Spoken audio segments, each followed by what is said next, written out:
కానీ ఒక దినమున తీర్పు ఉన్నదని, నీ మాటను ధిక్కరించుట ద్వారా జరిగే పాపమునకు శిక్ష ఉన్నదని మాకు తెలియపరుస్తున్న దేవుడవయ్యా. భూమి ఆకాశములు నీ మాట వింటున్నాయి ప్రభువా, నీ మాటకు లోబడుతూ ఉన్నాయి. ఈ సృష్టి అంతటిలో నీ మాటకు నాయనా నీ దూతలు కూడా ఎదురు చెప్పటం లేదయ్యా.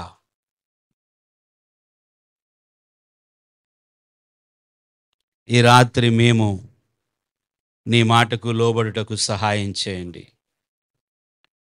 నీ మాట యందు విశ్వాసముంచుటకు కృపను దయచేయండి. నీ వాక్కును పొందుకొని వెలిగింపబడుటకు సహాయము చేయండి. నీ జీవపు వెలుగుతో మేము ఈ భూమి మీద బ్రతికినంత కాలం సంచరించుటకు సహాయం చేయండి. మీ జీవపు వెలుగు కలిగిన ప్రజలముగా నాయనా, నీ వెలుగును ప్రకాశింపచేసే వారముగా మేము ఉందుముగాక. నీ వాక్కు వెల్లడి అగునుగాక ప్రభువా. ఈ రాత్రి మా మధ్యలో నీ వాక్కు వెల్లడి అగునుగాక, వెలుగు కలుగునుగాక. తండ్రి, మీకు స్తోత్రాలు చెల్లిస్తూ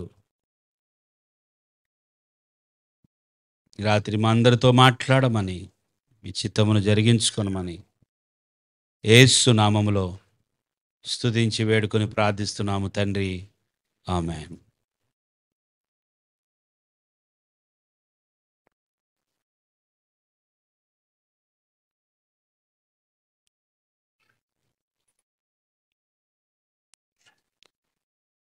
యెషయా గ్రంథము 11వ అధ్యాయము 2వ వచనం.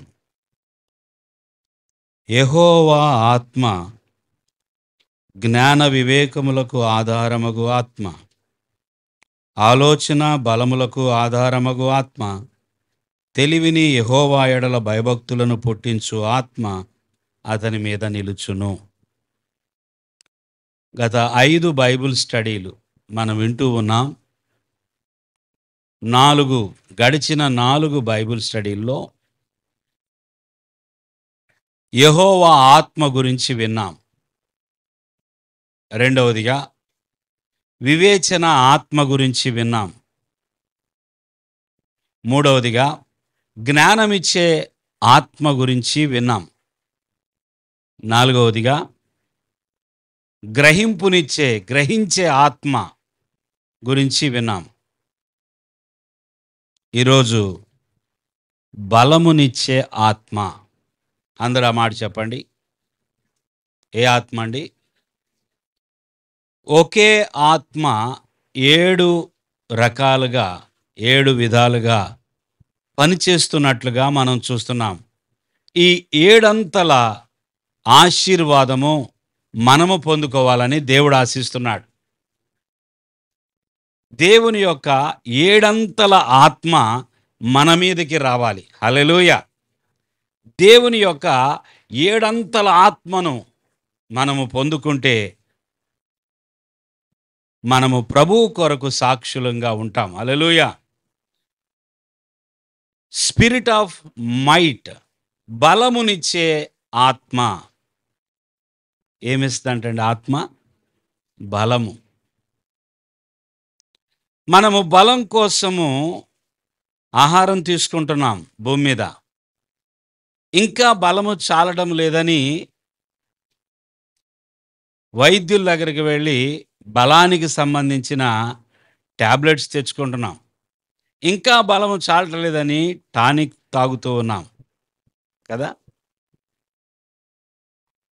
బలము లేని వారు బలము కోసం ఈ భూమి మీద, ఈ శరీరములో బలము కోసం ఎన్నో పనులు చేస్తూ ఉన్నారు. అయితే బలమునిచ్చే దేవుడు ఆత్మ ద్వారా, దేవునికి స్తోత్రం, తన ఆత్మ ద్వారా బలమునిస్తాడంట దేవుడు. బలమునిచ్చే ఆత్మ మన మీదికి దిగి వచ్చినప్పుడు మన శరీరములో కానీ, మన ప్రాణములో కానీ, మన ఆత్మలో కానీ బలహీనత ఇక ఉండదు. హల్లెలూయా! సో, బలమునిచ్చే ఆత్మ మనకి కావాలి. దేవుడు బలమునిచ్చే ఆత్మగా మన మీదకి దిగి రావాలి. దేవుని స్తోత్రం. మనలను బలపరచుటకు దేవుడు బలమునిచ్చే ఆత్మగా 1:8 అపోస్తుల కార్యముల్లో ఒక మాట ఉంటది. అయినను పరిశుద్ధాత్మ మీ మీదకి వచ్చినప్పుడు మీరు శక్తి నొందెదరు. గమనించండి అక్కడ. ఎవరొస్తేనంట? ఎవరొస్తే శక్తి? చెప్పాలందరూ. ఎవరొస్తే బలము? పరిశుద్ధాత్మ. ఆత్మ, దేవుని యొక్క ఆత్మ, దేవుని యొక్క పరిశుద్ధ ఆత్మ వచ్చినప్పుడు మీరు ఏం పొందుకుంటారు? అంటే ఆత్మ మనకి ఏమిస్తాడండి? మనకి ఆత్మ దేవుడు మనకి శక్తినిస్తాడు. మనం ఇంతకుముందు విన్నాం, జ్ఞానం ఇస్తాడని, వివేకం ఇస్తాడని, గ్రహింపునిస్తాడని. ఈరోజు బలమునిస్తాడు. ఆత్మ, పరిశుద్ధాత్మ మీ మీదికి వచ్చినప్పుడు మీరు శక్తి నొందెదరు. ఈ శక్తి, ఈ బలము, ఈ బలము అనేక వాటికి ఉపయోగకరంగా ఉంటుంది. అయితే ఇక్కడ అపోస్తుల కార్యములో ఏం చెప్పబడిందో తెలుసా? మీరు శక్తి నొందెదరు గనుక యెరూషలేములోను, యూదయ, సమరయ దేశముల యందంతటను భూదిగంతముల వరకు. దేవునికి స్తోత్రం. మీరు శక్తి నొందుతారు. శక్తి పొందుకున్నప్పుడు ఏం జరిగిద్దంట? సాక్షులుగా ఉంటాం. హల్లెలూయా! చెప్పండి అందరూ. శక్తి వచ్చినప్పుడు మనం ఏమవుతాం? సాక్షులం అవుతాం. మీరు యెరూషలేములోను, యూదయ, సమరయ దేశముల యందంతటను భూదిగంతముల వరకు సాక్షులై ఉంటారు. అంటే దేవుని యొక్క పరిశుద్ధాత్మను పొందుకున్నటువంటి ఆనాటి ప్రజలు ఆ దినాల్లో ప్రభు చెప్పినప్పుడు ఏ శిష్యులైతే ఆ పరిశుద్ధాత్మను పొందుకున్నారో ఆ శిష్యులు సాక్షులుగా ఉన్నారంటారా? లేరా? ఉన్నారా? ఆ శిష్యులు ప్రపంచమంతటా తమ సాక్ష్యం వచ్చిందా? రాలేదా? ఆ 12 మంది శిష్యుల్లో అందరూ భూలోకమంతా ఒక్కొక్కరు ఒక్కొక్క ప్రాంతానికి వెళ్ళి ప్రభు కొరకు సాక్షులయ్యారు. ఆ తర్వాత వారి ద్వారా యేసు ప్రభు నమ్ముకున్న వారు మరలా వారు ఆత్మను పొందుకొని వారు సాక్షులయ్యారు. వారి ద్వారా ఆత్మను పొందుకున్న వారు మరలా వారు సాక్షులయ్యారు. ఈరోజు ఆయన సువార్త ఎక్కడెక్కడ ప్రకటించబడిందో వారందరూ దేవుని యొక్క ఆత్మను పొందుకొని, దేవుని స్తోత్రం, దేవుని యొక్క ఆత్మను పొందుకొని ఈరోజు ఇక్కడ కూర్చున్న మనము ప్రభువుకు సాక్షులమయ్యాం. హల్లెలూయా! ఆయన రక్షణకు మనము సాక్షులమయ్యాం. ఇదంతా కూడా పరిశుద్ధాత్మ వలన జరుగుతూ ఉన్నది. ఎలాగా? పరిశుద్ధాత్మ మీ మీదికి వచ్చినప్పుడు మీరేమవుతారు? శక్తి నొందెదరు. ఈరోజు ఈ రాత్రి మనకి అనేక విషయాల్లో శక్తి కావాలి. దేవుని కొరకు సాక్షులుగా ఉండటం కోసమే కాదు, అనేక విషయాలు, అనేక విషయాల్లో మనకి దేవుని యొక్క శక్తి కావాలి. చాలా బలహీనంగా ఉన్నాం మనం. అనేక సార్లు మీలో మీరు అనుకుంటారు కదా, నేను చాలా బలహీనంగా ఉన్నాను, నా పరిస్థితి ఏంటి? శక్తి కావాలి. మనస్సు బలహీనపడుతుంది, శరీరం బలహీనపడుతుంది, ప్రాణములో బలహీనత. నా ప్రాణం ఏం బాగాలేదండి, చాలా బలహీనంగా ఉన్నాను అంటారు కదా. ప్రాణమేమి బాగాలేదంటారు. నా ప్రాణం ఏం బాగాలేదు, చాలా బలహీనంగా ఉన్నానండి, ప్రాణమేం బాగాలేదు. ప్రియులారా, దేవుని యొక్క ఆత్మ బలమునిచ్చే ఆత్మగా ఇది మన మనస్సులో, మన హృదయములో నాటుకుపోవాలి. బలహీనత నాలో ఉండకూడదంటే నేను ఆత్మను పొందుకోవాలి. హల్లెలూయా! బలమునిచ్చే ఆత్మ, నాకు నీవు కావాలి. పరిశుద్ధాత్మ, నీవు నీ బలాన్ని నాకు విడుదల చేయి. దేవునికి స్తోత్రం. ఈ బలము ఏం చేస్తుంది అంటే మన జీవితంలో విజయం ఇస్తుంది. ఈ బలము ఏం చేస్తుందంటే ఈ ఈ యొక్క ఆత్మ బలము ఏం చేస్తుందంటే మనము ఏదైతే చెయ్యలేమో, ఏ విషయములో మనకు సామర్థ్యం లేదో, దేవుని స్తోత్రం, ఏ విషయములో మనకు సామర్థ్యము లేదో ఆ విషయములో సామర్థ్యము కలుగు చేస్తుంది. చూద్దాం. ఫిలిప్పీలకు రాసిన పత్రిక, మాట్లాడద్దు, ఫిలిప్పీ పత్రిక 4వ అధ్యాయం 13వ వచనం. నన్ను బలపరచు వానియందే నన్ను బలపరచు వాని యందు నేను సమస్తమును చేయగలను. అందరి మాట చెప్పండి. నన్ను బలపరచు వాని యందు, స్పష్టంగా చెప్పండి. నన్ను బలపరచు వాని యందు నేను సమస్తమును చేయగలను. మీరు చెప్పండి మరొకసారి, మీ అందరు కలిసి చెప్పండి. నన్ను బలపరచు వాని యందే నేను సమస్తమును చేయగలను. ఏమర్థమైంది ఈ మాట?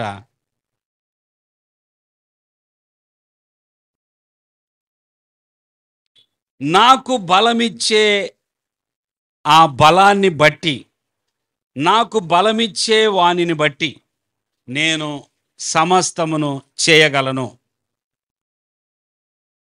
ఈరోజు బహుశా మీరు ఏదైనా ఒకటి అనుకొని ఉండొచ్చు,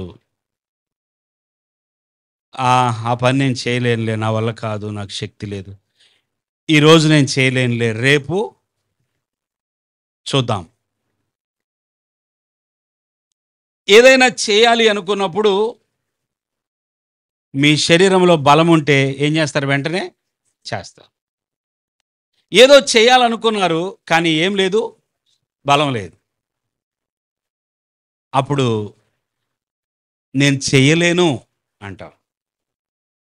అంటే బలం ఉంటే ఒకటి, బలం లేకపోతే మరొకటి. బలాన్ని బట్టి మనము ఏదైనా చేయగలం. దేవుని స్తోత్రం. బలము లేనప్పుడు కనీసం 4 మెట్లు కూడా ఎక్కలేం. అంతేనా? బలం ఉంటే 100 మెట్లైనా ఎక్కుతాం.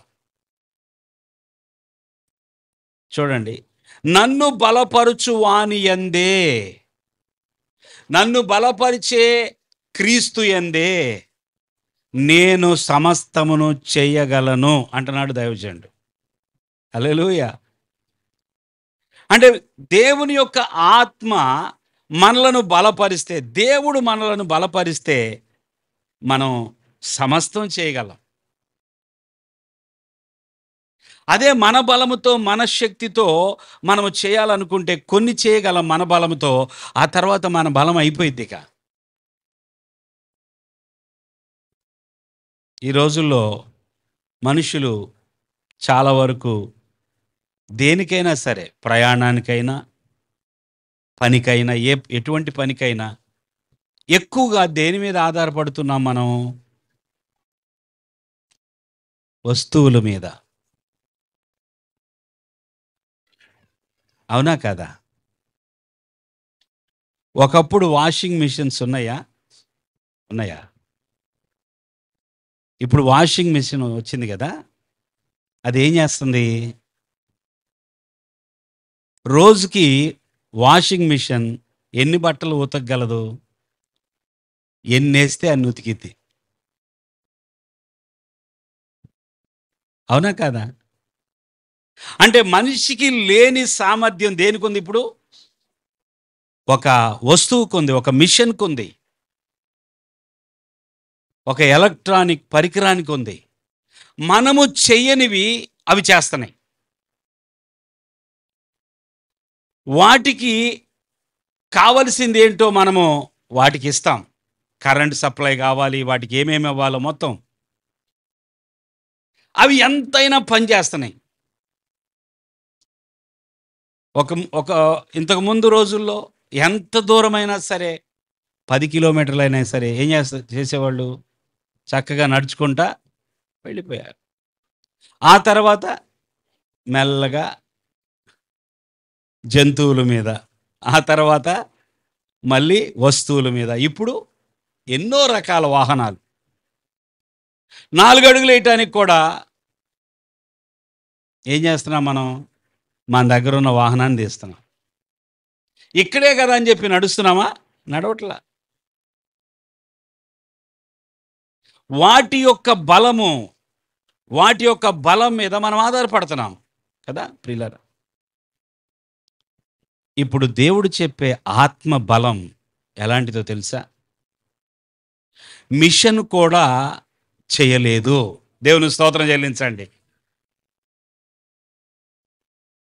మిషన్ కూడా చేయలేనిది, ఏ మిషను చేయలేనటువంటిది దేవుని ఆత్మ బలము ద్వారా చేయవచ్చు. హల్లెలూయా. మిషన్ అయినా పాడైపోయిద్దేమో, దేవుని యొక్క ఆత్మ బలాన్ని ఇచ్చినప్పుడు ఆ బలము చేయలేనిదంటూ ఏమీ ఉండదు. అందుకే నేను సమస్తమును చేయగలను. అది బైబిల్లో కొంతమంది ద్వారా అలా జరిగిందండి. ఈ రోజుల్లో అటువంటి శక్తి లేదు అని నువ్వు అనుకున్నప్పుడు అది నిజంగా నీ యొక్క అవిశ్వాసమును బట్టి అది ఎప్పటికీ రాదు. అప్పుడే కాదండి, ఎప్పుడైనా సరే దేవుడు ఈ రోజైనా సరే నాకు ప్రత్యేకమైన శక్తిని బలాన్ని ఇవ్వగలడు. నేను చేయలేను అనుకున్నవన్నీ నేను చేయటానికి దేవుని యొక్క ఆత్మ బలము నాకు చాలు. దేవుని స్తోత్రం. అది మనం ఎంతవరకు, ఏ స్థాయి వరకు నమ్ముతున్నామో, నమ్మగలుగుతున్నాం అనేది చాలా ప్రాముఖ్యమైనది. దేవుని స్తోత్రం. దేవుని యొక్క బలాన్ని బట్టి విజయం వస్తుంది. దేవుని యొక్క బలాన్ని బట్టి సామర్థ్యం పెరుగుతుంది. మనము చేయలేని వాటిని చేయటానికి కారణము దేవుని బలం. మనిషి బలాన్ని, సింహం యొక్క బలాన్ని ఒకసారి ఆలోచించండి. మనిషి బలం ఎక్కువనా, సింహం బలం ఎక్కువ? సింహానికి ఏముంటుందా బలము? ఒక మనిషి ఒక సింహాన్ని ఎదిరించగలడా? ఉండదు కదా. మరి బైబిల్లో మనిషి సింహాన్ని ఒక మేక పిల్ల వలె చీల్చేశాడంట. దేవునికి స్తోత్రం. చదవండి ఆ వాక్యం. న్యాయాధిపతుల గ్రంథం 14వ అధ్యాయము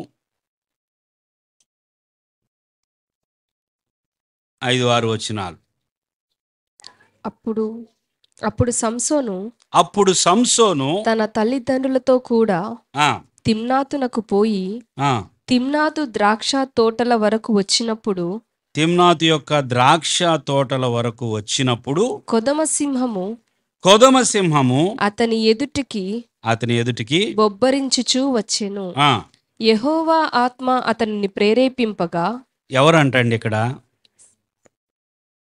జాగ్రత్తగా చెప్పాలి. ఎవరు ప్రేరేపించారు?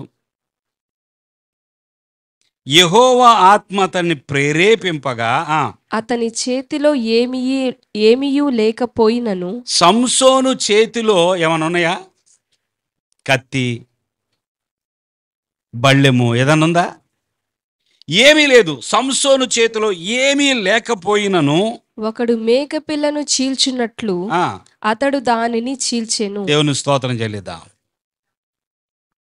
సంసోను ఉట్టిగా సంసోనుగా ఉంటే ఏమీ లేదు.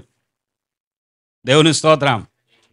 సంసోను గనక ఆత్మచేత ప్రేరేపించబడ్డాడు అంటే తన ఎదుట ఉన్న అది ఏదైనా సరే, అది సింహం కావచ్చు, అది ఏదైనా కావచ్చు, దేవుని యొక్క ఆత్మ బలాన్ని ఇచ్చినప్పుడు సంసోను కొదమ సింహాన్ని ఎలా చీల్చాడంట? మేకపిల్ల. హల్లెలూయా. అంటే బలమిచ్చే ఆత్మ ఉన్నాడు.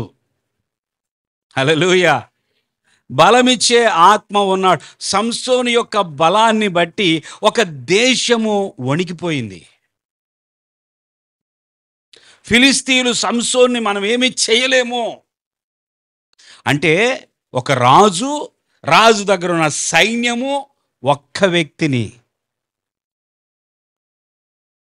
బంధించటం కష్టం. ఒక్క వ్యక్తిని. ఇప్పుడు చెప్పండి, మనల్ని పట్టుకొని వెళ్ళాలంటే అధికారులు ఎవరైనా చెప్పి పంపిస్తే పోలీసు వాళ్ళని మనల్ని పట్టుకుని వెళ్ళటం సాధ్యమా? సాధ్యం కాదా? కానీ సంసోను తాను దేవుని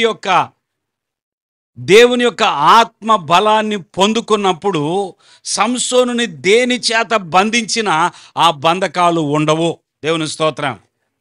ఇనుప సంకెళ్ళు అవి ఎక్కడ చూస్తాం? సినిమాల్లో చూస్తాం మనం కదా. సినిమాల్లో అంత యాక్షనే గనక, అంత నిజం కాదు గనక అక్కడేమైందో తెలుసా? లారీ ఎక్కినా చచ్చిపోడు హీరో.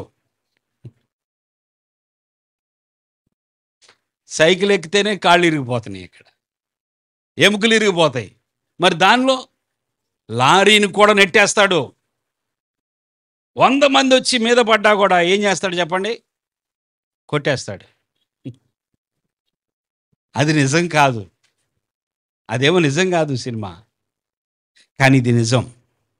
సంసోను మీదకి దేవుని యొక్క ఆత్మ వచ్చినప్పుడు సింహాన్ని మేకపిల్లలాగా ఏమీ లేవు చేతిలో చీల్చేశాడంట. అంతేకాదు, చిన్న దవడ ఎముక తీసుకొని 1000 మంది వస్తే అక్కడ అటు ఇటు చూడగా ఏం దొరకలా, చిన్న దవడ ఎముక దొరికితే ఆ దవడ ఎముక తీసుకొని సంసోను ఏం చేశాడంటే 1000 మందిని ఒక్క మనిషి వలె హతమార్చాడు.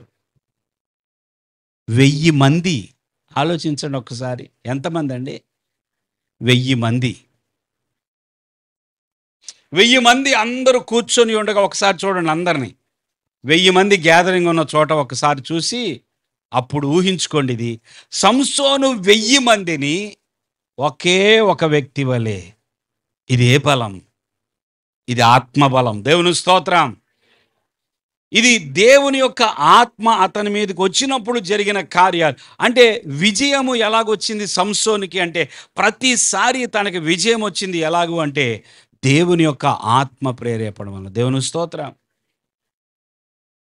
ప్రభువా, ఆ శరీరములో అటువంటి బలము ఆ రోజుల్లో నీ ఆత్మ ద్వారా ఇచ్చావు కదా. నీ చిత్తము చేయుటకు ఒకవేళ మాకు బలం కావాలంటే ఈరోజు కూడా బలాన్ని ఇవ్వగలిగింది నీ ఆత్మయే ప్రభువా. హల్లెలూయా. నీ ఆత్మ సహాయము చేత ఈరోజు కూడా మేము అదే బలాన్ని పొందుకోగలము నాయన. అయితే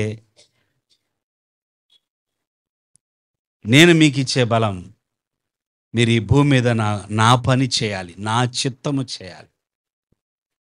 దేవుని స్తోత్రం. ఫిలిస్తీయులను కొట్టడము, ఫిలిస్తీయులను హతమార్చడము, ఫిలిస్తీయులను తరిమివేయడము దేవుని చిత్తం గనుక ఆ రోజుల్లో ఫిలిస్తీయులను ఏ విధంగా తరిమివేయాలో సంసోను ఆ విధంగా చేశాడు. కానీ ఇప్పుడు దేవుని చిత్తం ఏంటో దాని కొరకు ఆయన ఆత్మబలం మన మీద పనిచేయను గాక. హల్లెలూయా. ఈ రోజుల్లో దేవుని యొక్క ఆయన ఉద్దేశ్యములు ఎలాగున్నవో అది చేయుటకు మనకు శక్తి కావాలి. మన ఎదుట ఉన్న పందెపు రంగంలో మనము జయించాలి అంటే, మనం పరిగెత్తాలంటే, దేవుని యొక్క ఉద్దేశాలు నెరవేర్చాలంటే ఆత్మ బలము కావాలి. దేవుని స్తోత్రం. బలమునిచ్చే ఆత్మ. దేవుని స్తోత్రం. ఏ ఆత్మ అండి? బలమునిచ్చే ఆత్మ మన మీదకి వచ్చినప్పుడు దేవుని బలముతో మనం ముందుకు కొనసాగుతాం. అందుకే నిర్గమాకాండము 15:2లో ఒక అద్భుతమైన 15వ అధ్యాయం 2వ వచనములో వాళ్ళు దేవుని కొరకు గానం చేస్తూ దేవుని స్తుతిస్తూ ఇలా అంటున్నారు. ఏమంటున్నారు చూడండి. యెహోవాయే నా బలము, యెహోవాయే నా బలము, నా గానము, ఆ ఆయన నాకు రక్షణయు ఆయెను. ఆ ఆయన నా దేవుడు, ఆయనను వర్ణించెదను. ఆ. ఆయన నా పితరుల దేవుడు, ఆయన మహిమ నుతించెదను. ఇశ్రాయేలీలు ఎర్ర సముద్రం దాటిన తర్వాత ఏమని పాట పాడుతున్నారండి? యెహోవాయే. ఎవరంటండి? యెహోవాయే నా బలం, ఆయన లేకపోతే మాకు బలమే లేదు. ఇటువంటి కార్యాలు మేము చేయగలుగుతున్నామంటే, మేము సముద్రం దాటగలుగుతున్నామంటే ఇది యెహోవా బలం. ఇది ఎవరి బలం? యెహోవా బలం. జకర్యా గ్రంథము 14వ అధ్యాయము. జకర్యా గ్రంథము 14వ అధ్యాయము 6వ వచనం చూద్దాం మొదటిగా.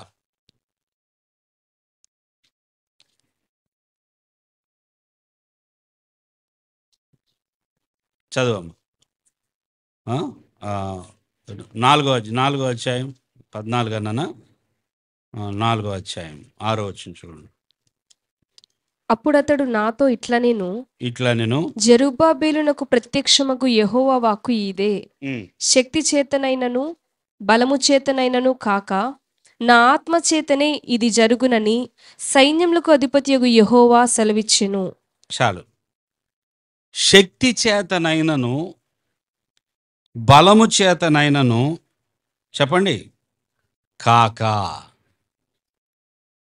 ఎలా జరగదంటది? దేని గురించి మాట్లాడుతున్నాడు నేను చెప్తాను బ్యాక్గ్రౌండ్. యెహోవా వాక్కు ఎవరికి ప్రత్యక్షమైంది? జకర్యాకు.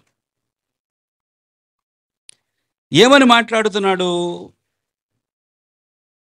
ఈ ప్రవక్త? అప్పుడు అతడు నాతో ఇట్లా నేను జెరుబ్బాబేలుతో దేవుడు ఏమని మాట్లాడుతున్నాడు? శక్తి చేతనైనను బలము చేతనైనను కాక. అయ్యా జెరుబ్బాబేలు, నీవు చేయాల్సిన పని, నీవు చేయాలనుకున్న పని, నువ్వు ఏ పని అయితే చేయటానికి పూనుకున్నావు ఆ పని శక్తి చేతనైనా బలము చేతనైనా కాదు, జరగదు.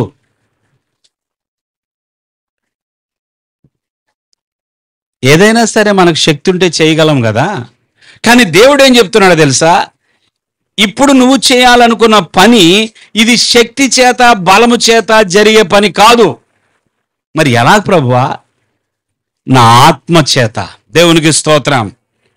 శక్తి చేతనైనను బలము చేతనే కాక నా ఆత్మ చేతనే ఇది జరుగునని సైన్యములకు అధిపత్యగు యెహోవా సెలవిచ్చెను. ఇంతకీ యెరుబ్బాబేలు ఏ పని చేయటానికి పూనుకున్నాడని ఆలోచిస్తే మీలో కొంతమందికి తెలుసు అనుకుంటున్నాను. ఇశ్రాయేలీలు బబులోను దేశానికి బానిసలుగా వెళ్ళిన తర్వాత 70 సంవత్సరాలు అయిపోయిన తర్వాత వారు విడిపించబడ్డారు. దేవుని స్తోత్రం. పారసీక రాజు అయినటువంటి కోరేషు అనే రాజు కాలంలో ఇశ్రాయేలీలు తమ స్వదేశానికి తిరిగి రావడానికి దేవుడు అవకాశం ఇచ్చినప్పుడు మొట్టమొదటి గుంపు ఈ యెరుబ్బాబేలు అనే నాయకుని ద్వారా ఇశ్రాయేలీలు అనేకులు ఎక్కడికి వచ్చారు? యెరూషలేముకు వచ్చారు. యెరూషలేముకు వచ్చిన తర్వాత వీళ్ళ ఎదుట ఉన్న ఒక పెద్ద పని ఏంటయ్యా అంటే వారు దేవాలయం కట్టుకోవాలి, మందిరం నిర్మించుకోవాలి. దేవుని స్తోత్రం. ఏమి నిర్మించాలి? మందిరం నిర్మించాలి. యెరుబ్బాబేలు ద్వారా ఇప్పుడు దేవుని యొక్క మందిరం, అంటే ఒకప్పుడు మందిరం ఉండేది కదా. ఎవరు కట్టిన మందిరం అది? సొలొమోను కట్టిన మందిరం పాడైపోయింది. నెబుకద్నెజరు దాన్ని పాడు చేసేసాడు, కూలిపోయింది.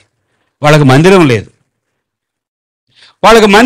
కనుక ఇప్పుడు తిరిగి 70 సంవత్సరాల తర్వాత వాళ్ళు స్వదేశానికి వచ్చారు, యెరూషలేముకు వచ్చారు. యెరూషలేముకు వచ్చి మందిరం కట్టాలని అనుకున్నప్పుడు అన్ని ఆటంకాలే. ఇరుగు పొరుగు ద్వారా ఆటంకాలు, అధికారుల ద్వారా ఆటంకాలు. చాలాసార్లు మనం కొన్ని పనులు అవ్వక ఎంతో ఇబ్బంది పడతా ఉంటాం కదా. కారణం ఎవరో ఒకళ్ళు ఆటంకం.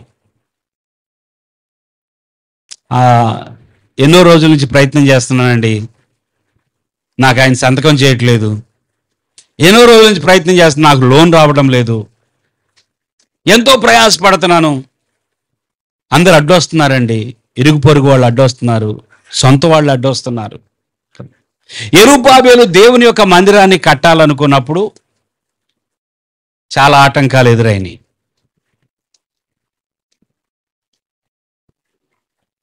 యెరుబ్బాబేలు ఏమనుకున్నాడు తెలుసా? ఎలాగైనా సరే దేవుని మందిరాన్ని నేను కట్టాల్సిందే. ఈ దేవుని మందిరం కట్టబట్టడానికి ఎవరో ఒకళ్ళ బలము, ఎవరో ఒకళ్ళ శక్తిని ఉపయోగించుకోవాలని ఈయన రాజకీయ బలమును, అనగా అధికారుల ద్వారా, వాళ్ళ ద్వారా, వీళ్ళ ద్వారా పని ముందుకు వెళ్ళాలని ప్రయత్నం చేస్తున్నాడు. దేవుడు అన్నాడు కదా, ఏ బలం పనిచేయదయ్యా, రాజకీయ బలం పనిచేయదు, ఇప్పుడు మనుషుల బలం పనిచేయదు, నీ బలం పనిచేయదు. శక్తి చేతనైనను బలము చేతనైన. దర్యావేష్ అనే వ్యక్తి రాజుగా ఉన్న దినాల్లో జరిగిన సందర్భం. పారసీక సామ్రాజ్యానికి దర్యావేష్ అనే ఆయన రాజుగా ఉన్నాడు. ఆ కాలంలో యెరుబ్బాబెలు అనే నాయకుడు, యూదుల నాయకుడు, దేవుని మందిరాన్ని కట్టడానికి ప్రయాసపడుతున్నాడు. దేవుని మందిరం ఎలాగైనా సరే కట్టాలి అని ప్రయాసపడుతున్నాడు. అప్పుడు దేవుడు వచ్చి మాట్లాడుతున్నాడు కదా, శక్తి చేతనైనా బలం చేతనైనా ఇది జరగదు. నువ్వు నీ శక్తి మీద నీ బలం మీద ఇక ఆధారపడొద్దు, నా వైపు చూడు. హల్లెలూయా, నా వైపు చూడు. దేవుని యొక్క ఆత్మ, బలమునిచ్చే ఆత్మ, దేవుని యొక్క ఆత్మ మనకు తోడుగా ఉన్నప్పుడు, ఆత్మ ద్వారా మనం నింపబడినప్పుడు మనం చేయలేని వాటిని సాధిస్తాం. దేవుని స్తోత్రం. అసాధ్యము, ఇది నా వల్ల కాదు, నేను ఈ పని చేయలేను, ప్రభువా ఇంకెవరినైనా చూసుకో ప్రభువా. దేవుడు అంటాడు కదా, నీ బలం నువ్వు నమ్ముకుంటున్నావా, నీ శక్తిని నువ్వు చూసుకుంటున్నావా? కాదు కాదు. ఎవరు చేస్తారు ఈ పని? నా ఆత్మ. ఆమేన్, ఆమేన్. మన మందిర పనిని కూడా దేవుడు తన ఆత్మ ద్వారా చేయునుగాక. ఆమేన్. మన ఎదుట ఉన్న మన తలంపులన్నీ దేవుడు తన శక్తినిచ్చి మనల్ని ముందుకు నడిపించునుగాక.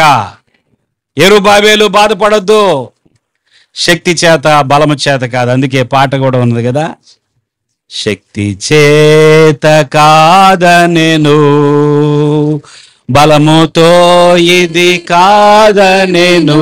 అందరం పడదాం. శక్తి చేత కాదనెను, బలముతో ఇది కాదనెను, నా ఆత్మ ద్వారా దీని చేతునని యెహోవా సెలవిచ్చెను, నా ఆత్మ ద్వారా దీని చేతునని యెహోవా సెలవిచ్చెను. హల్లెలూయా. బలమునిచ్చే ఆత్మ వచ్చినప్పుడు సంసోను సింహాన్ని చీల్చివేశాడు. బలమునిచ్చే ఆత్మ ప్రేరేపించగా 1000 మందితో పోరాడి విజయం పొందాడు. మందిరాన్ని కట్టలేనని బాధపడుతున్న యెరుబ్బాబెలుతో దేవుడు మాట్లాడుతూ అన్నాడు కదా, ఇది శక్తి చేత బలము చేత కాదయ్యా, నా ఆత్మ ద్వారా ఇది సాధ్యమవుతుంది అన్నాడు. మందిరాన్ని కట్టేశారు. హల్లెలూయా. సో దేవుని యొక్క ఆత్మ బలమునిచ్చే ఆత్మ అని మనం నమ్మాలి. అయ్యా నీ బలము చేత మేము సమస్తము చేయగలము, నీవు మమ్మల్ని బలపరిస్తే మేము సాధించలేనివి సాధించగలుగుతాం, ఎక్కలేనివి ఎక్కగలుగుతాం. హల్లెలూయా, హల్లెలూయా. నీ ఆత్మ సహాయము కావాలి ప్రభువా, మాకు కావలసిందంతా నీ ఆత్మ బలము. చెప్పండి అందరూ, ఏం కావాలి? అది spirit of might, spirit of might. ఆత్మ బలము కావాలి, బలమునిచ్చే ఆత్మ కావాలి. రెండవది, ఈ యొక్క బలమునిచ్చే ఆత్మ మనకు తోడుగా ఉన్నప్పుడు రెండవదిగా చూస్తే ధైర్యం వస్తుంది. ఎంతటి పిరికివారైనా సరే వారు సింహంలాగా లెగుస్తారు. ఇక హల్లెలూయా. ఎంతటి భయస్థులైనా సరే, ఎంతటి పిరికితనం ఉన్నా సరే, సమయం వచ్చినప్పుడు దేవుని యొక్క ఆత్మ, ఆ ఆత్మ బలమునిచ్చినప్పుడు వీరికి ధైర్యము పెరిగిపోతుంది. ఎదుట కనపడుతున్న దేనికి భయపడరు. పేతురు భయపడ్డా? ఒకసారి చిన్న పిల్ల దగ్గర భయపడి ఏం చెప్తున్నాడు చెప్పండి? నువ్వు కూడా ఆ యేసు ప్రభుని వెంబడించిన వారిలో ఒకడవే కదా అంటే ఏమన్నాడు? అబే అసలు నేను కాదు, అసలు ఆయనకి నాకు. భయపడ్డా? భయపడలేదా? మరి అదే పేతురు, దేవుని స్తోత్రం, 2వ అధ్యాయం అపోస్తుల కార్యముల్లో ఏం జరిగింది? వారు దేవుని యొక్క పరిశుద్ధాత్మ నింపుదల కొరకు, ఆ వాగ్దానం నెరవేర్పు కొరకు ఎదురు చూస్తా ఉన్నారు. చూస్తున్నారా? ఏం జరిగింది? పెంతెకోస్తు పండుగ రోజున పరిశుద్ధాత్మ దేవుడు వారి మీదకి బలంగా దిగొచ్చాడు. దేవుని స్తోత్రం, దేవుని స్తోత్రం. ఆ తర్వాత పేతురు గాని మిగతా శిష్యులు గాని. ఏ తర్వాత చెప్పాలి?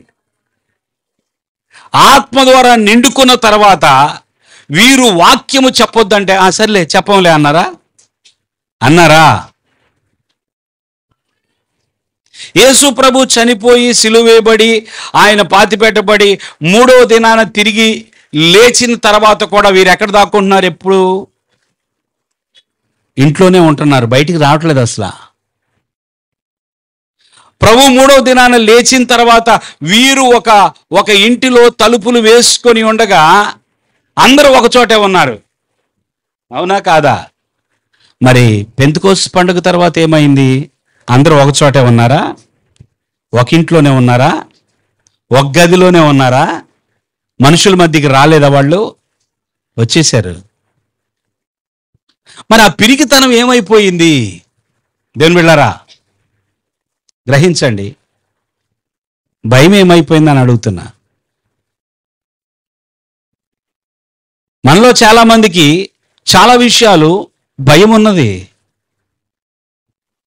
ఈ భయం పోవాలి అంటే ఏం కావాలి?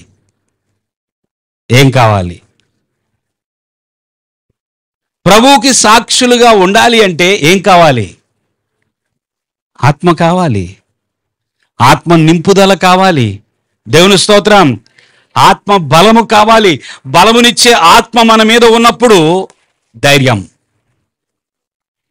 దావీదు పెద్దవాడా, గొల్యాతు పెద్దవాడా?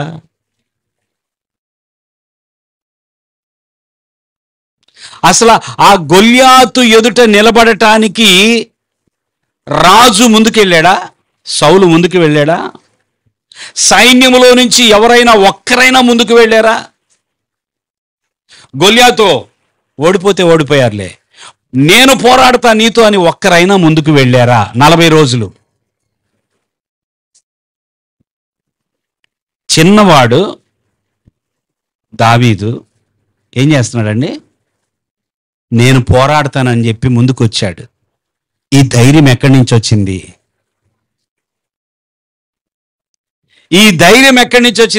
అతనిలో ఉన్న ధైర్యానికి కారణం ఎవరు? అడవుల్లో గొర్రెలు కాసుకునే ఈ వ్యక్తి, దేవుని కొరకు పాటలు పాడుతూ ఆరాధిస్తూ స్తుతిస్తూ ఉండే ఈ వ్యక్తికి ధైర్యం ఎక్కడి నుంచి వచ్చింది? ఈ చిన్నవాడికి గొల్యాతుని నేను కొడతాననే ధైర్యం ఎక్కడి నుంచి వచ్చింది? ఒకటి గమనించండి, ఎదుట ఉన్న వ్యక్తి ఎంత బలాఢ్యుడైనా, నువ్వు బలహీనంగా ఉన్నా, నువ్వు గట్టిగా నేను నిన్ను కొడతానంటే బలాఢ్యుడికి ముందు భయం వేస్తుంది. అవునా కాదా? వీడి దగ్గర కండలేదు, అసలు వీని దగ్గర బలం లేదు, తోస్తే పడిపోయేటట్టున్నాడు, అయినా ఈ విధంగా నా మీదకి వస్తున్నాడు ఏంటి? ఎంతటి వాడైనా ఒక నిమిషం ఆలోచిస్తాడు. ఈరోజు నా చేతిలో నువ్వు ఏమన్నాడు దావీదు ఏమంటున్నాడు గొల్యాతుని? ఈరోజు నీ తల నేను తీసేయబోతున్నా. ఎవరితో మాట్లాడుతున్నాడు? గొల్యాతుతో మాట్లాడుతున్నాడు. కాలంత లేడు, మోకాల దాకా రావట్లేదు.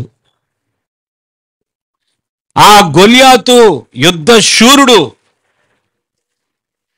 ధైర్యము వచ్చేది ఎప్పుడంటే బలమునిచ్చే ఆత్మను పొందుకున్నప్పుడు. పిరికితనం పోవాలి అంటే మనకు ఆత్మ సహాయము తప్ప మన పక్కన ఇటు ఒక 9 ఇటు ఒక 10 మంది ఉన్నా కూడా ధైర్యం రాదు. 10 మందిలో ఉండి కూడా వణికిపోయే వాళ్ళు ఉన్నారా లేరా చెప్పండి? ఎంతమందిలో ఉండి? 10 మంది చుట్టూ తనకు 10 మంది ఉన్నా కూడా చాలా భయం. అదే బలమునిచ్చే ఆత్మ ఉంటే, దేవుని స్తోత్రం, ఒక్కడవైనా సరే నిలబడతావు. ఒక్కడైనా సరే పోరాడి జయించి. సైన్యం గురించి, యుద్ధాల గురించి మీరు ఎప్పుడన్నా వింటున్నారా? వింటే మీరు కొన్ని స్టోరీలు వింటారు. ఒక్కడే వెళ్ళిపోయి శత్రువు యొక్క క్యాంపులో చిక్కుకుపోయాడు అన్న స్టోరీలు విన్నారా? అభినందన ఏం పేరు? తమిళనాడు. ఒక సైనికుడు తన ల్యాండ్ అయిపోయాడు పాకిస్తాన్లో, పట్టేసుకున్నారు, చంపేస్తామన్నారు, సీక్రెట్స్ చెప్పమన్నారు తమిళనాడు నుంచి మన ఆర్మీ పర్సన్. ఆ రోజుల్లో చాలామంది ఆయన ఫోటో పెట్టుకున్నారు, స్టేటస్ పెట్టుకున్నారు. సీక్రెట్స్ ఉన్న ఆ విషయాలన్నీ, పేపర్లన్నీ లోపల మింగేశాడంట. వాళ్ళు చంపేస్తారని తెలుసు, అయినా ధైర్యమే. ఎక్కడి నుంచి వస్తుందండి ధైర్యం సైనికులకి? దొరికినా కూడా ధైర్యంగానే ఉంటారు. ఎక్కడి నుంచి వచ్చింది వాళ్ళకి ధైర్యం? ట్రైనింగ్. మరి దేవుని యొక్క ఆత్మ అంటే, అసలు దేవుని యొక్క ఆత్మశక్తి ఎలాగ ఉంటుంది? రుచి చూడలేదు, రుచి చూస్తే అర్థమైంది ఎంత ధైర్యం వస్తుందో. దేవునికి స్తోత్రం. దావీదు అంటున్నాడు, నీవు కత్తిని తీసుకొని వస్తున్నావు నా మీదకి, నువ్వు విల్లుని తీసుకొని వస్తున్నావు, నేను నా దగ్గర ఆయుధాలు కూడా లేవు. చేతులతోనే పోరాడిన గొల్యాతే జయించాలి లెక్క ప్రకారం. అయితే ఏ ఆయుధాలు లేకోకుండా పోరాడినా, ఏ హెల్మెట్ ఏది లేకుండా ఇద్దరం కొట్టుకుందాం రా దావీదా అంటే, దావీదు గొల్యాతు కలిసి కుస్తీ పడితే ఖచ్చితంగా మన లెక్కల ప్రకారం చెప్పాలంటే గొల్యాతు దావీదుని చంపేస్తాడు. అవునా? ఏమంటున్నాడు సమూయేలు గ్రంథంలో చూడండి, 17వ అధ్యాయం సమూయేలు మొదటి గ్రంథం 40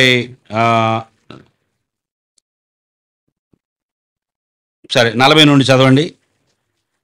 తన కర్ర చేత పట్టుకొని ఏటి లోయలో నుండి 5 నున్నని రాళ్లను ఏరుకొని తన యొద్దనున్న చిక్కములో నుంచుకొని వడిసెల చేత పట్టుకొని ఆ ఫిలిస్తీని చేరువకు పోయెను. దావీదు వెళ్తున్నాడు. డాలుమోయువాడు తనకు ముందు నడువగా ఆ ఫిలిస్తీయుడు బయలుదేరి దావీదు దగ్గరకు వచ్చి చుట్టూ పారచూచి దావీదును కనుగొని, అతడు బాలుడై ఎర్రటివాడును రూపసియునై ఉండుట చూచి అతన్ని తృణీకరించెను. ఫిలిస్తీయుడు, కర్ర తీసుకుని నీవు నా మీదకు వచ్చుచున్నావే, నేను కుక్కనా అని దావీదుతో చెప్పి తన దేవతల పేరట దావీదును శపించెను. ఎలా శపించాడంట చెప్పండి? తన దేవతల పేరట శపించాడు, దావీదును శపించాడు. ఓకే, నా దగ్గరకు రమ్ము, నీ మాంసమును ఆకాశ పక్షులకును భూమృగములకును ఇచ్చివేతునని ఆ ఫిలిస్తీయుడు దావీదుతో అనగా దావీదు ఇప్పుడు దావీదు మాట్లాడుతున్నాడా, నీవు కత్తియు ఈటెయు బల్లెమును ధరించుకొని నా మీదకు వచ్చుచున్నావు. దీని అర్థం ఏంటో తెలుసా? కత్తియు ఈటెయు బల్లెమును నమ్ముకున్నావు. దేన్ని నమ్ముకున్నావు? నీ ఆయుధాలను నమ్ముకున్నావు, నీ శక్తిని నమ్ముకున్నావు, నీ బలాన్ని నమ్ముకున్నావు, నా మీదకి వస్తున్నావు. అయితే నీవు తిరస్కరించిన ఇశ్రాయేలీల సైన్యములకు అధిపతియగు యెహోవా పేరట నేను నీ మీదకి వచ్చుచున్నాను. నేను నీ మీదకి ఎలా వస్తున్నాను? కత్తి లేకుండా, ఈటి లేకుండా, బళ్ళెం లేకుండా, బలం కూడా లేకుండా. శారీరకంగా అయితే నాకు బలం లేదు, కానీ నీ మీదకి నేను నా దేవుడైన యెహోవా పేరట, అదండి దేవుని యొక్క బలం. హల్లెలూయా, హల్లెలూయా. ఈయనకున్న ధైర్యం ఏమిటో తెలుసా? నాకు దేవుడు తోడుగా ఉన్నాడు, దేవుని యొక్క శక్తి నాకు ఉన్నది, దేవుని యొక్క బలాన్ని కలిగిన వాణ్ణి. నా బలం కాదు, నా ఆయుధాలు కాదు, నా జ్ఞానము కాదు. నేను నీ మీదకి ఎలా వస్తున్నాను? నువ్వు తిరస్కరించిన ఇశ్రాయేలీల సైన్యములకు అధిపతియగు యెహోవా. ఇక్కడ సౌలు యొక్క ఆ క్షేత్రములో సైన్యములకు అధిపతి కెప్టెన్ ఉండుండొచ్చు, వాళ్ళ పేరు చెప్పట్లా ఈయన దావీదు. మాకు ఒక సైన్యం ఉంది, మేము ఇశ్రాయేలీలము, మా దేశానికి ఒక సైన్యం ఉంది, మా దేశానికి సైన్యాధిపతి ఉన్నాడు, అతని పేరు ఎలియాజరు పేరట కాదు. ఇశ్రాయేలీలకు కనబడకుండా ఉండే ఒక సైన్యాధిపతి ఉన్నాడు, ఆయన యెహోవా. దేవుని స్తోత్రం. ఆయన ఎవరు? ఆయన కనపడ్డు నీకు, ఆయన కనపడేది నేనే. నా శక్తి లేదు, ఉండేది ఆయన శక్తే. ఆయన పేరట నీ మీదకి వచ్చుచున్నాను. ఈ దినమున యెహోవా నిన్ను నా చేతికి, దేవుని స్తోత్రం చెల్లిద్దాం, నేను నిన్ను చంపి నీ తల తెగవేతును, ఇశ్రాయేలీల్లో దేవుడున్నాడని లోక నివాసులందరూ తెలుసుకొనున్నట్లు నేను ఈ దినమున ఫిలిస్తీయుల యొక్క కళేబరను ఆకాశ పక్షులకును భూమృగములకును. నువ్వు నా మాంసాన్ని ఇస్తావా పక్షులకి? మీ అందరి మాంసాన్ని ఇస్తానంటున్నాడు. ఏంటి ఈ ధైర్యం?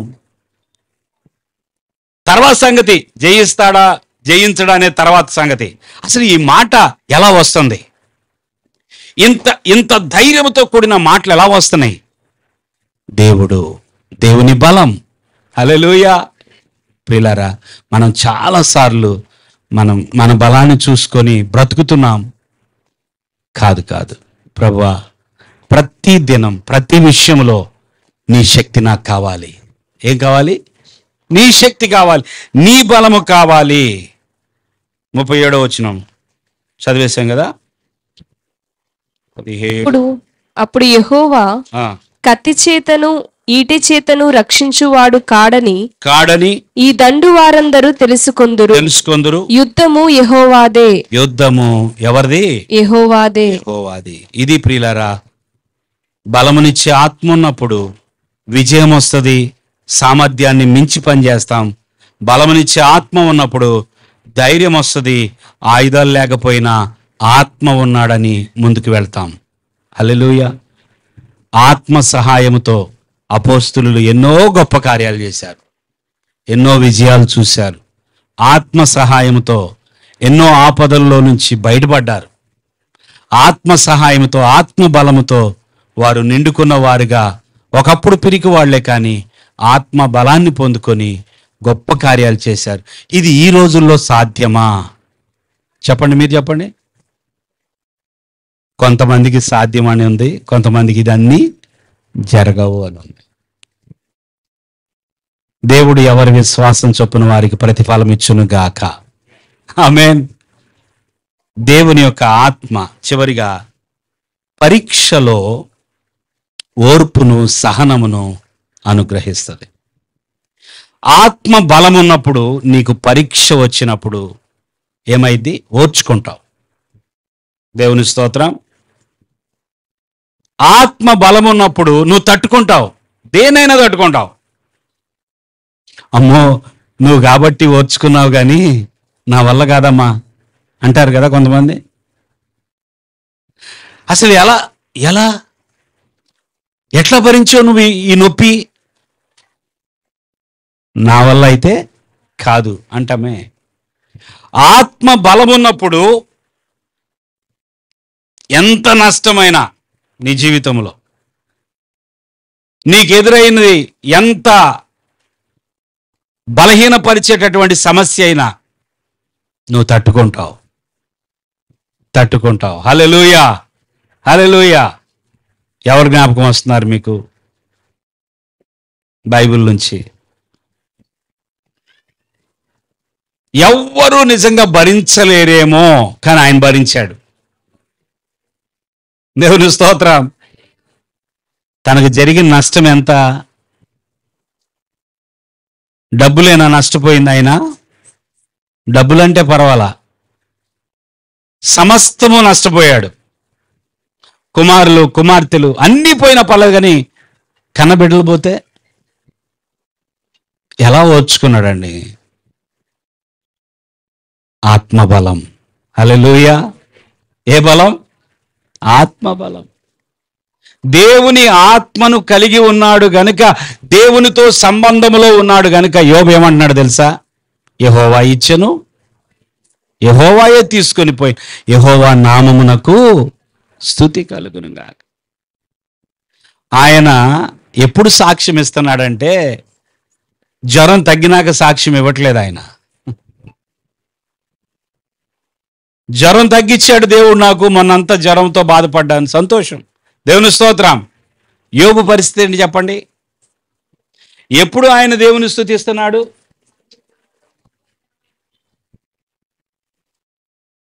ఆయన అసలు కలలో కూడా ఊహించలేదు ఇలాంటి నష్టాలు ఆయన జీవితంలో జరుగుతాయని. అలాంటి నష్టాలలో నష్టం ఒకటే కాదు, ఆరోగ్యం ఉందా? చిల్ల పెంకు తీసుకొని ఏం చేస్తున్నాడంట? చిల్ల పెంకు తీసుకొని తన శరీరాన్ని గీరుతున్నాడు. తన శరీరం అంతా పుండ్లే. ఇటువంటి అనారోగ్యం, జబ్బు వస్తే అలా చేస్తూ దేవుని స్తుతిస్తున్నాడు. సరే, ఈయన దేవుని పిచ్చోళ్లే, దేవుడు పిచ్చి బాగా పట్టింది. ఏ పిచ్చి? దేవుడి పిచ్చి బాగా పట్టింది. అందుకే ఇంత జరిగిన చిచ్చి ఇంకా దేవుణ్ణి స్తుతిస్తున్నాడు, ఇంకా యథార్థంగా మాట్లాడుతున్నాడు, ఇంకా దేవుడు గొప్పవాడు, దేవుడు నాకు తోడుగా ఉన్నాడు అన్నట్టుగా మాట్లాడుతున్నాడు. ఇంతో మనకెందుకు, ఈ పిచ్చోడితో మనకెందుకు అనుకొని భార్య వచ్చి తన భర్తను దూషిస్తుంది. ఏమందంట భార్య వచ్చి? ఏమంది? ఇంకను ఆ మాట చదవండి. నీవు ఇంకను యథార్థతను వదలకుందువా? ఎంత ఆశ్చర్యంగా ఉందో తెలుసా తన భార్యకి. ఈ యోబు ప్రవర్తన ఎవరికి అర్థం కాలేదు చెప్పండి? యోబు భార్యకి అర్థం కాలేదు. యోబు భార్యకి అర్థం కాక ఏమంటదంటే, చదవమా. నీవు ఇంకను యథార్థతను వదలకుందువా అంటే ఏంటి దాని అర్థం? ఇప్పుడు దాకా నువ్వు చాలా యథార్థంగా ఉన్నావు, నువ్వు చాలా నీతిగా బ్రతికావు, చాలా న్యాయంగా బ్రతికావు. ఇప్పుడు కుమారులు చనిపోయారు ఒకే రోజు, కుమార్తెలు పోయారు, గాడిదలు పోయినాయి, ఒంటెలు పోయినాయి, ఎద్దులు పోయినాయి, సేవకులు పోయారు, ఆరోగ్యం కూడా పోయింది. ఇంకను ఇప్పుడు దాకా యథార్థంగా ఉన్నావంటే ఏదో దేవుడు మేలు చేశాడు కాబట్టి యథార్థంగా ఉన్నావు. ఇప్పుడు అన్నీ పోయినాయిగా. ఇంకను నువ్వు యథార్థతను వదలకుందువా? ఏం వదిలిపెట్టాలంట చెప్పండి దేవుని బిడ్డలారా. అంటే ఇండైరెక్ట్గా భార్య ఏం చెప్తుంది? యథార్థతను వదలకుందువా అంటే ఏం చెప్తుంది? దేవుని మీద నీకున్న ఆ విశ్వాసమును, ఆ కనెక్షన్ను వదిలేసే. ఏం వదిలేయాలంటండి? దేవునికి నీకు మధ్య ఉన్న సంబంధం ఏదో గట్టిగా పట్టుకొని ఉందే నిన్ను. నీకు జాబు రాకపోయినా నాకు దేవుడు దేవుడు దేవుడు అంటున్నావు, నీ శాలరీ పెరగకపోయినా దేవుడు దేవుడు దేవుడు అంటున్నావు, నీకు నష్టం జరిగినా దేవుడు దేవుడు దేవుడు దేవుడు అంటున్నావు, ఇంకా స్తుతిస్తున్నావు, ఇంకా పాటలు పాడుతున్నావు, ఇంకా ప్రార్థన చేస్తున్నావు. ఏంటిది? ఏమైంది? యోబుకి నిజంగా పిచ్చి పట్టిందా? లేదు. యోబు పూర్తిగా తన యొక్క మనస్సాక్షి చెప్తుంది ఏదో జరిగింది, ఎందుకో దేవుడు ఇవన్నీ చూస్తున్నాడు, నాకు ఇవన్నీ జరుగుతున్నాయి, దేవుడు చూస్తుండగానే జరుగుతున్నాయి, దేవుడు అనుమతి లేకుండా మాత్రం జరగట్లా. దేవుని స్తోత్రం. ముగిచ్చేస్తున్నాను నా మాటలు. ఒకసారి ఇటువైపు చూడండి. హల్లెలూయా. ఏదో జరుగుతుంది కానీ ఆ దేవుడికి కూడా తెలుసు. అదే అండి ఆశ్చర్యం. దేవుడు కూడా అలాగే చూస్తా ఉన్నాడు. నాకు ఇవన్నీ నష్టాలు జరుగుతుంటే, ఆ దుష్టుడు వచ్చి నన్ను బాధ పెడుతుంటే కూడా దేవుడు చూస్తానే ఉన్నాడు. ఎందుకో తెలియదు. నా దేవుని చిత్తం ఇక అలాగుందేమో. యెహోవా ఇచ్చెను, యెహోవాయే. ఇప్పుడు చెప్పండి, సాతానుడు తీసుకొని పోయాడు అన్నాడా? చేస్తుంది సాతానే నష్టాలు. కానీ ఏమంటున్నాడు ఈయన? యెహోవా అంటున్నాడు. ఇచ్చింది ఎవరు? సాతాను ఇచ్చాడా యోబుకి? యోబు భక్తిపరుడు, నీతిమంతుడు, న్యాయవంతుడు అని దేవుడే సాక్ష్యం ఇచ్చాడు. ఆయన కలిగిన ఆశీర్వాదము 7 కుమారులు 3 కుమార్తెలు ఎవరిచ్చారు? గర్భఫలం ఎవరిచ్చారండి?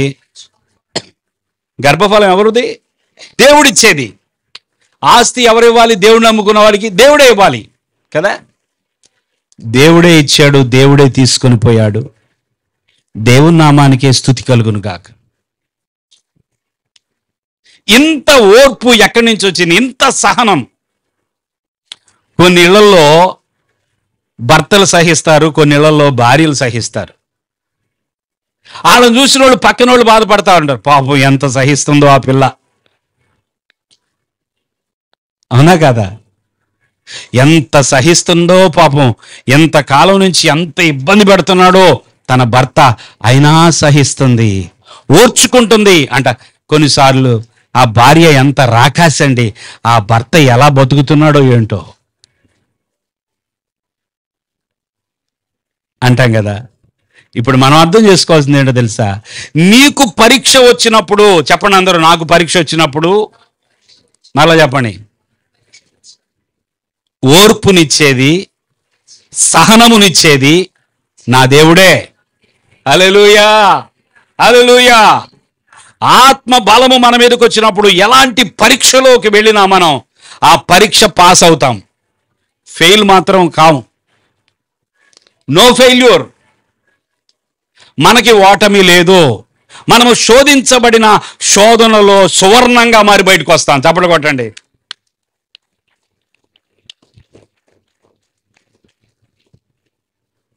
మనము ప్రతి పరీక్షలో పాస్ అవ్వాలి.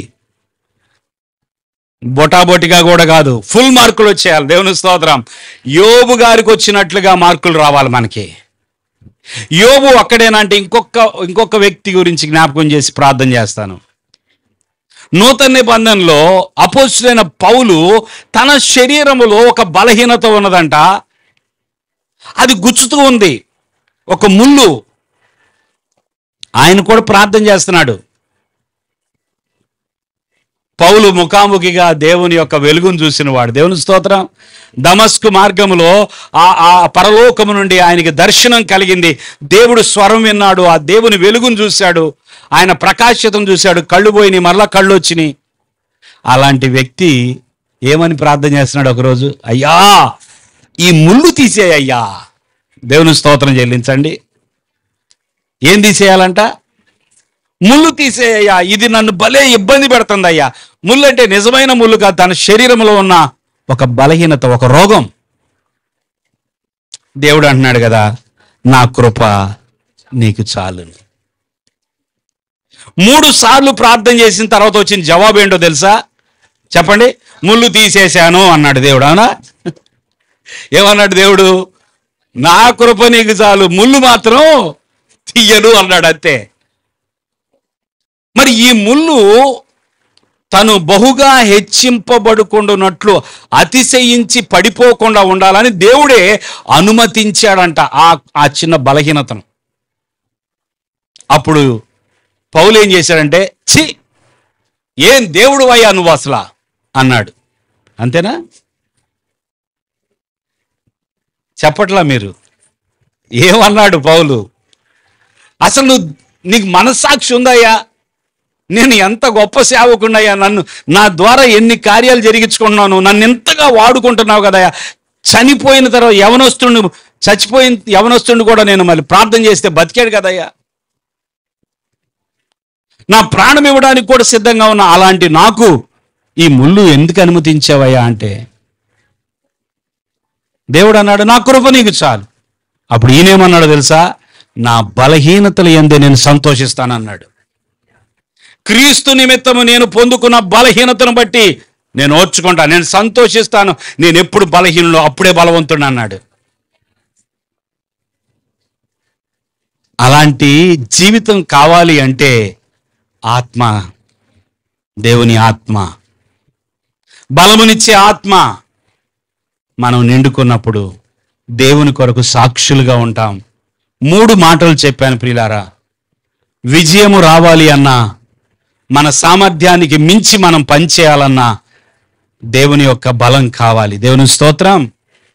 రెండవది, ధైర్యము కావాలి అంటే యుద్ధములో, ఎలాంటి యుద్ధమైనా, ఎవరు నీతో యుద్ధం చేస్తున్నా గుర్తుపెట్టుకోండి, నీ సొంత వాళ్లే నీతో యుద్ధం చేస్తారు అనేక సార్లు. నీ ఇంట్లో వాళ్లే నీతో యుద్ధం చేస్తారు. ఏ యుద్ధమైనా పర్లా, పక్కిళ్ళైనా పర్వాలా, ఎవరైనా ఎలాంటి యుద్ధములోనైనా మొదట నీకు ధైర్యం కావాలి. ఇచ్చేది దేవుని యొక్క ఆత్మ. మూడవది, ఎలాంటి పరీక్షలోనైనా నువ్వు పాస్ అవ్వాలి, నిలబడాలి, ఓర్చుకోవాలి, సహనం కావాలి. ఇచ్చేది దేవుని బలమే. దేవుని బలం ఉన్నప్పుడు, దేవునితో సంబంధం ఉన్నప్పుడు మనం ఎలాంటి పరీక్షల్లోనైనా నిలబడతాం. ఓర్చుకోవాల్సింది ఏదైనా ఉంటే ఓర్చుకుంటాం. హల్లెలూయా. నేను సహిస్తాను, ఎంతకాలమైనా సహిస్తాను. దేవుని ఆత్మ నాకు సహాయం చేస్తున్నాడు. ఆమేన్. హల్లెలూయా. ఎట్లా పడుతున్నారండి మీరు ఇంతకాలం అంటే? దేవుడు. చెప్పండి, ఏమని చెప్పాలి మీరు? దేవుడే, దేవుడే నాకు సహాయం చేయకపోతే నేను భరించి ఉండేదాన్ని కాదు, భరించగలిగేవాడిని కాదు. దేవుడే. ప్రియులారా, అటువంటి ఆశీర్వాదము ఈ రాత్రి తన ఆత్మతో మనల్ని నింపి దేవుడు మనకు అనుగ్రహించునుగాక. తల వంచండి.